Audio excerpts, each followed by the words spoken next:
Kashmir Punjab police സേനകളുടെ സംയുക്ത നീക്കം അത് ഇന്നത്തെ ദിവസം എടുത്തു പറയേണ്ടതാണ്. പഞ്ചാബിൽ ഭീകരാക്രമണ പദ്ധതി തകർത്തിരിക്കുകയാണ് പോലീസ്.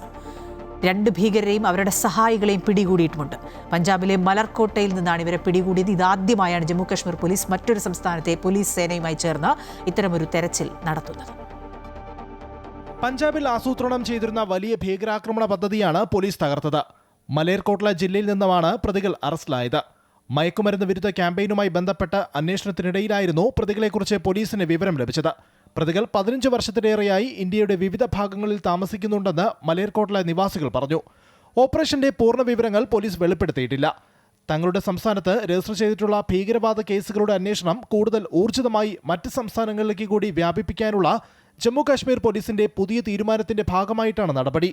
മയക്കുമരുന്ന് കടത്തുമായി ബന്ധപ്പെട്ട കേസിലായിരുന്നു ഈ പ്രതികളെ ആദ്യം അറസ്റ്റ് ചെയ്തിരുന്നത്. എന്നാൽ തുടർന്ന് നടത്തിയ വിശദമായ അന്വേഷണത്തിൽ ഇവരുമായി ബന്ധപ്പെട്ട വിവരങ്ങൾ ജമ്മു കാശ്മീരിൽ മുൻപ് രജിസ്റ്റർ ചെയ്ത ഒരു തീവ്രവാദ കേസിലെ പ്രതികളുമായി സാമ്യമുള്ളതായി പോലീസ് കണ്ടെത്തുകയായിരുന്നു. ഇതിനെ തുടർന്ന് ഇവരെ കസ്റ്റഡിയിലെടുത്ത് ചോദ്യം ചെയ്തപ്പോൾ ഒരു ഭീകരാക്രമണം ആസൂത്രണം ചെയ്യുന്നതിന്റെ ഭാഗമായിട്ടാണ് തങ്ങൾ പഞ്ചാബിൽ തുടരുന്നത് എന്ന് പ്രതികൾ പോലീസിനോട് സമ്മതിച്ചു. ആസൂത്രണം ചെയ്ത ആക്രമണത്തിന്റെ സ്വഭാവം എന്തായിരുന്നുവെന്നും ഇതിൽ മറ്റാർക്കോ പങ്കുണ്ടെന്നും കണ്ടെത്താനുള്ള ശ്രമത്തിലാണ് പോലീസ്. കൂടാതെ ഏതൊക്കെ ബാഹ്യശക്തികളുടെ ഇടപെടൽ ഈ ഭീകരപ്രവർത്തനത്തിന് പിന്നിലുണ്ട് എന്ന കാര്യവും ജമ്മു കാശ്മീർ പോലീസ് അതീവ ഗൗരവത്തോടെ പരിശോധിച്ചു വരികയാണ്. News desk, Amrita news.